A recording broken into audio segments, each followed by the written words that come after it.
Dari Wahyudi.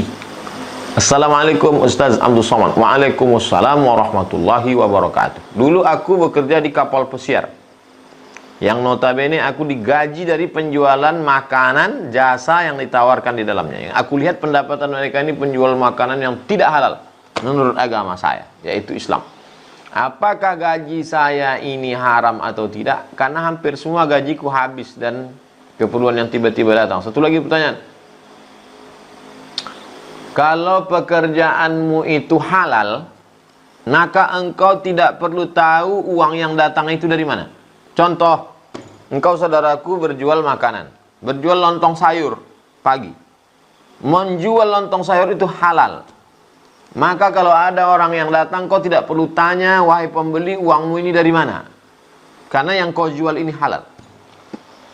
Engkau bekerja sebagai seorang teknisi, pekerjaanmu halal, gajimu itu halal. Tapi kalau engkau bekerja sebagai menuangkan khamar, memasakkan makanan haram, maka pekerjaan ini haram. Begitu cara kaidah mengetahui perbuatan itu halal atau haram. Saya kerja di luar negeri, mayoritas non muslim. Untuk sholat 5 waktu susah, apalagi Jumatan, hampir tak bisa.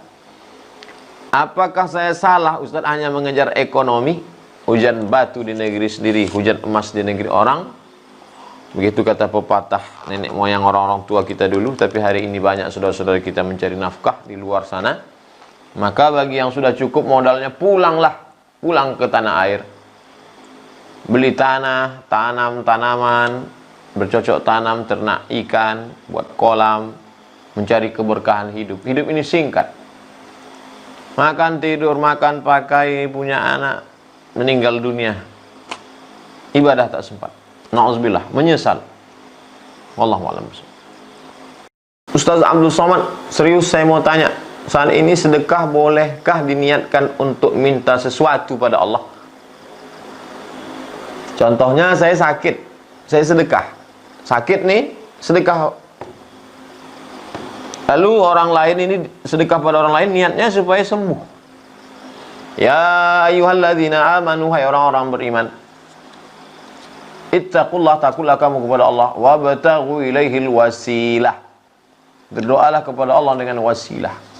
Ya Allah, aku mohon kepada Engkau sembuhkan aku ya Allah berkat sedekahku kepada anak yatim tadi. Ya Allah, sehatkanlah ibuku ya Allah berkat sedekahku pada fakir miskin tadi. Ya ayyuhalladzina amanu taqullah wabtaghu ilaihil wasilah. Berwasilah dengan amalan-amalan. Boleh, silakan. Sedekah pada anak yatim, habis berdoa. Dalilnya mana? Enak aja ngomong. Mana dalilnya? Ketika ada 3 orang terjebak di dalam gua, salah satunya berdoa, ya Allah, aku pernah punya pembantu, lalu pembantuku itu tidak mengambil gajinya, lalu gajinya aku belikan kambing, kambingnya beranak pinak. Suatu hari dia datang dan aku panggil dia, hei pembantu kau dulu yang tidak mengambil gajimu, gajimu sudah aku belikan kambing, ambil kambing-kambingmu ini semuanya, ambil semuanya. Setelah itu dia berdoa kepada Allah, ya Allah, kalau memanglah sedekahku itu dapat menolong, bukakanlah pintu gua ini. Terbuka pintu gua. Hadis riwayat Bukhari tentang orang yang terjebak berdoa kepada Allah, mohon dengan sedekah. Wallahu a'lam. IG Destuas. Pak Ustadz, gimana ngatasin rasa kangen kita ke orang yang sudah meninggal? Orang yang belum pernah kehilangan keluarga yang meninggal, dia tidak mengerti pertanyaan ini. Bagaimana cara menghilangkan rindu? Wasta'inu bis-sabri was-shalah. Minta tolonglah kepada Allah dengan sabar dan salat. Sabar artinya tahan. Tahan bibirmu, jangan berkata sumpah serapah caci maki. Tahan hatimu, jangan sampai mengutuk nasib, suuzan pada Allah Subhanahu wa taala. Bisabr, sabr, tahan. Yang kedua, wassalah, salat. Kalau kebetulan engkau rindunya di waktu pagi, salat duha. Allahu akbar. Inna salati wa nusuki wa mahyaya wa mamati. Salat. Kalau kebetulan rindunya tengah malam, salat tahajud. 3, baca Al-Quran. Baca Al-Quran.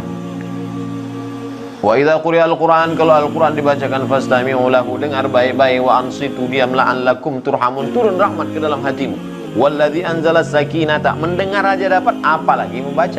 Wallazi anzala sakinata, Allah yang menurunkan ketenangan fi qulubil mu'minin, hatimu yang sedang rindu gundah gulana, maka ditenangkan Allah. Siapa yang menenangkannya? Yang keempat, zikir.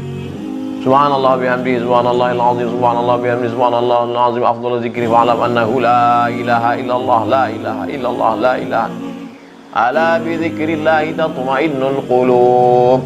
Yang kelima, sedekah. Pergi kamu, saudaraku, pergi ke panti asuhan, bawa nasi bungkus sedekah. Pahalanya sampai untuk orang-orang yang kita rindukan, ayah, ibu, keluarga.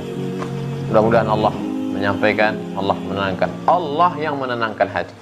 Qalbul mu'min baina asabi'ir rahman, hati orang beriman itu antara jari jemari kuasa kehendak Allah SWT. Mudah saja Allah membuat hati itu rindu, waktu tenang, marah, ridha, benci, takut. Minta, ya muqallibal qulub, wahai engkau yang membolak-balikkan hati, tsabbit qalbi, kokohkan hatiku, ala dinik, dalam agama, wa ala ta'atik, dalam ketaatan padamu. Wallahu a'lam. Dari IGM ... Assalamualaikum Pak Ustaz. Waalaikumsalam. Saya mau nanya, adik saya murtad, nauzubillah, nauzubillah, nauzubillah. Ulama kalau sudah cerita murtad, nauzubillah, nauzubillah, nauzubillah. Allah selamatkan cucu cicit bangsa keturunan sahabat kawan kerabat tetangga daripada murtad. Nauzubillah. Padahal dia dari kecil sudah dididik agama, pernah pesantren. Semenjak dia kuliah dia jadi begitu, dia kos sendiri, jadi tidak terpantau. Baru kemarin dia mengaku kalau sudah keluar dari Islam. Ternyata sudah 2 tahun lamanya dia murtad. Kasihan ibu saya. Sakit, saya yatim, tak punya ayah. Bagaimana saya dan keluarga saya harus menyikapinya Pak Ustadz? Panggil dia baik-baik.